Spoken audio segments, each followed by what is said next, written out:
Hi friends, welcome to Shami's kitchen. എല്ലാവർക്കും സുഖമാണല്ലോ. ഇന്നത്തെ നമ്മുടെ സ്പെഷ്യൽ ഏറ്റവും രുചികരമായിട്ട് നല്ലൊരു ഇഞ്ചിക്കറി എങ്ങനെ തയ്യാറാക്കി എടുക്കാമെന്നാണ് കേട്ടോ. അപ്പോൾ ഈ വീഡിയോ ഇഷ്ടമായാൽ ഇതൊന്ന് ലൈക്ക് ചെയ്യാനും കൂടെ തന്നെ സബ്സ്ക്രൈബ് ചെയ്യാനും ആ തൊട്ടടുത്ത് കാണുന്ന ബെല്ലൈക്കൻ്റെ ഓൾ മറക്കാതെ കൂടെ ഒന്ന് പ്രസ് ചെയ്തേക്കണേ. എന്നാൽ ശരി, ഇതെങ്ങനെയാണ് തയ്യാറാക്കുന്നത് വേഗം ഒന്ന് കണ്ടു നോക്കാം. നമ്മുടെ ഇഞ്ചിക്കറി തയ്യാറാക്കി എടുക്കാനായിട്ട് ഞാനിപ്പോൾ ഇതുപോലെ കുറച്ച് ഇഞ്ചി ഒന്ന് ചെറുതായിട്ടൊന്ന് അരിഞ്ഞെടുത്തിട്ടുണ്ട്.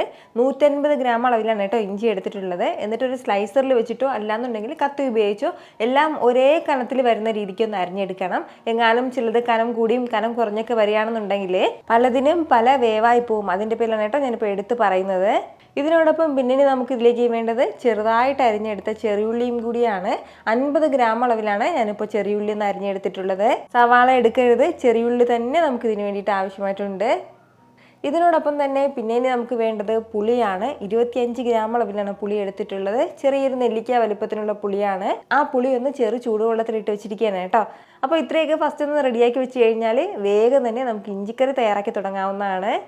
ഇനി നമുക്ക് വേണ്ടത്, ഞാനിപ്പോൾ ഒരു കടായി ഒന്ന് അടുപ്പത്തേക്ക് വെച്ചിട്ടുണ്ട്. അതൊന്ന് ചൂടായി വരുമ്പോഴത്തേക്കും ഇതിലേക്ക് നമുക്ക് നമ്മുടെ ഇഞ്ചി വറുക്കാനും ആവശ്യമായിട്ടുള്ള എണ്ണ ചേർക്കാവുന്നതാണ്. വെളിച്ചെണ്ണ വേണം കേട്ടോ ചേർക്കാനായിട്ട്. വെളിച്ചെണ്ണ ചേർത്ത് വേണം ഇതൊന്ന് വറുത്തെടുക്കാനായിട്ട്. എണ്ണ നന്നായിട്ടൊന്ന് ചൂടായി വരുമ്പോഴത്തേക്കും നമുക്കിതിലേക്ക് ഇഞ്ചി ചേർക്കാവുന്നതാണ്. ഇഞ്ചി ചേർത്തിട്ട് ഫ്ലെയിം ഒന്ന് മീഡിയത്തിനും ലോക്കും ഇടയിൽ വെച്ചിട്ട് നല്ല രീതിക്ക് നമുക്കൊന്ന് വറുത്തെടുക്കാവുന്നതാണ്. ഒരുപാട് ഹൈ ഫ്ലെയിമിൽ വെക്കരുത്, ഒരു ഇടത്തരം ഫ്ലെയിമിൽ വെച്ചിട്ട് വേണം കേട്ടോ ഇഞ്ചി ഒന്ന് വറുത്തെടുക്കാനായിട്ട്. നമ്മുടെ സദ്യകളിലെല്ലാം ഒഴിവാക്കാനാകാത്ത ഒന്ന് തന്നെയാണ് ഇഞ്ചിക്കറി എന്ന് പറയുന്നത്. ഇതുപോലൊരു ഇഞ്ചിക്കറി തയ്യാറാക്കി 2 മാസം വരെ നമുക്കിത് സ്റ്റോർ ചെയ്യാൻ പറ്റുന്നതാണ്. ഒരല്പസമയം ഒന്ന് വറുത്ത് കൊടുത്തപ്പോഴത്തേക്കും നമ്മുടെ ഇഞ്ചിയെല്ലാം പകുതിയോളം അളവിലൊന്ന് മൊരിഞ്ഞ് കിട്ടിയിട്ടുണ്ട്. ഇതുപോലെ പകുതി അളവിലാണ് മൊരിഞ്ഞ് കിട്ടിയിട്ടുള്ളത്. ഇപ്പോൾ നമുക്കിതിലേക്ക് ചേർക്കേണ്ടത് നമ്മൾ അരിഞ്ഞ് മാറ്റി വെച്ചിരുന്ന ചെറിയുള്ളിയാണ്. കൂടെ പിന്നെ വേണ്ടത് ഒരു 1/2 കപ്പ് ചിരകിയ തേങ്ങയും കൂടിയാണ്. നല്ല ഫ്രഷായിട്ട് ചിരകിയ തേങ്ങ വേണം ചേർക്കാനായിട്ട്. ഇനി വേണ്ടത് 2 പച്ചമുളകൊന്ന് ചെറുതായിട്ട് അരിഞ്ഞെടുത്തിട്ടുണ്ട്, അതും കൂടി ചേർക്കാം. ഇതെല്ലാം ചേർത്ത് വീണ്ടും നല്ല രീതിക്ക് തന്നെ ഒന്ന് വറുത്തെടുക്കാവുന്നതാണ്. ചില സ്ഥലങ്ങളിൽ ഇഞ്ചിക്കറി തയ്യാറാക്കുമ്പോൾ തേങ്ങ ചേർക്കാറില്ല. പക്ഷേ ഞാൻ എപ്പോഴും ഇഞ്ചിക്കറി തയ്യാറാക്കുമ്പോൾ ഒരല്പം തേങ്ങ കൂടി ചേർത്തിട്ടാണ് കേട്ടോ തയ്യാറാക്കുന്നത്. ഇനി നമ്മൾ ഈ തേങ്ങയും ചേർത്ത് നന്നായിട്ടൊന്ന് വറുത്തെടുക്കണം. തേങ്ങയുടെ കളറൊക്കെ നല്ല ലൈറ്റ് ബ്രൗൺ കളർ ആകണം, അതുവരെ ഒന്ന് വറുക്കേണ്ടതായിട്ടുണ്ട്. അപ്പോഴത്തേക്കും നമ്മുടെ ഇഞ്ചി നല്ല ഫുള്ളായിട്ടൊന്ന് മൊരിഞ്ഞ് കിട്ടിക്കോളും. ഒരല്പം നേരം കൂടി ഒന്ന് വറുത്ത് കൊടുത്ത് നമ്മുടെ ഇഞ്ചിയും തേങ്ങയും ഒക്കെ നന്നായിട്ട് ഇതിനൊന്ന് കളറ് മാറി കിട്ടിയിട്ടുണ്ട്. നല്ലതുപോലെ എല്ലാം ഒന്ന് മൊരിഞ്ഞ് കിട്ടിയിട്ടുണ്ട്. അപ്പോൾ ഇത്രയും തന്നെ മതിയാവും. ഇനി ഒരുപാട് സമയത്ത് നമ്മൾ വറുക്കേണ്ട ആവശ്യമില്ല. ഇത്രയും ആയി കഴിഞ്ഞാൽ നമുക്ക് എണ്ണയിൽ നിന്ന് ഇതെല്ലാം ഒന്ന് കോരി മാറ്റാവുന്നതാണ്. ഇതുപോലെ എല്ലാം ഒന്ന് വറുത്ത് മാറ്റിയിട്ടുണ്ട്. ഇതിപ്പോൾ അത്യാവശ്യം നല്ല ചൂടാണ്. ഈ ചൂടൊന്ന് കുറഞ്ഞിട്ട് നമുക്ക് മിക്സിയുടെ ജാറിലേക്ക് മാറ്റി നല്ലതുപോലെ തന്നെ ഒന്ന് അരച്ചെടുക്കാവുന്നതാണ്. വെള്ളമൊന്നും ചേർക്കരുത്, നന്നായിട്ടൊന്ന് പൊടിച്ചെടുക്കാം. ഇതുപോലെ നന്നായിട്ട് ഞാനിതൊന്ന് അരച്ചെടുത്തിട്ടുണ്ട്. പെട്ടെന്ന് തന്നെ ഇതൊന്ന് പൊടിഞ്ഞ് കിട്ടിക്കോളും. ഇനി നമുക്ക് വേണ്ടത് നമ്മൾ നേരത്തെ പൊരിച്ചെടുത്തതിൽ ബാക്കിയുള്ള എണ്ണയാണ്. ഇത്രയും എണ്ണ നമുക്ക് ആവശ്യമില്ല, കുറച്ച് എണ്ണ ഇതിൽ നിന്ന് മാറ്റാവുന്നതാണ്. ഈ എണ്ണ ഒന്ന് ചൂടായി വരുമ്പോഴത്തേക്കും ഇതിലേക്ക് നമുക്ക് ഒരു 1/2 ടീസ്പൂൺ കടുക് ചേർക്കാവുന്നതാണ്. കടുക് ഒന്ന് പൊട്ടിത്തുടങ്ങുമ്പോൾ വറ്റൽമുളക് ചേർക്കാം. കൂടെ ഒരല്പം കറിവേപ്പിലയും കൂടി. ഇതെല്ലാം നന്നായിട്ടൊന്ന് മൊരിഞ്ഞ് തുടങ്ങുമ്പോഴത്തേക്കും പിന്നെ ഫ്ലെയിം നന്നായിട്ടൊന്ന് കുറച്ച് വെച്ചിട്ട് നമുക്കിതിലേക്ക് മസാലകൾ ചേർക്കാവുന്നതാണ്. 1 ടീസ്പൂൺ നിറയെ തന്നെ മുളക് പൊടി ചേർക്കാം. ഇച്ചിരി എരിവ് കുറഞ്ഞിട്ടുള്ള മുളക് പൊടിയാണ്. കൂടെ 1/2 ടീസ്പൂൺ അളവിൽ മല്ലിപ്പൊടിയും കൂടി, 1/4 ടീസ്പൂൺ ഉലുവാപ്പൊടി, 1/4 ടീസ്പൂൺ അളവിൽ തന്നെ കായപ്പൊടിയും കൂടി നമുക്ക് ആവശ്യമായിട്ടുണ്ട്.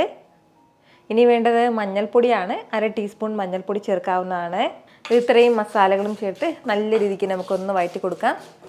മസാലയുടെയൊക്കെ ആ ഒരു പച്ചമണം മാറുന്നവരെ മാത്രം ലൈറ്റായിട്ടൊന്ന് വഴറ്റി കൊടുത്താൽ മതിയാവും. ഇതുപോലെ നന്നായിട്ട് മസാലകളൊക്കെ ഒന്ന് ചൂടായി കഴിഞ്ഞാൽ പിന്നെ ഇതിലേക്ക് വേണ്ടത് നമ്മൾ നേരത്തെ മാറ്റി വെച്ചിരുന്ന ആ ഒരു പുളിവെള്ളം കൂടിയാണ്. ആ പുളിയുടെ കൊത്ത് കംപ്ലീറ്റ് ആയിട്ട് മാറ്റിയിട്ടാണ് ചേർക്കാനായിട്ട്.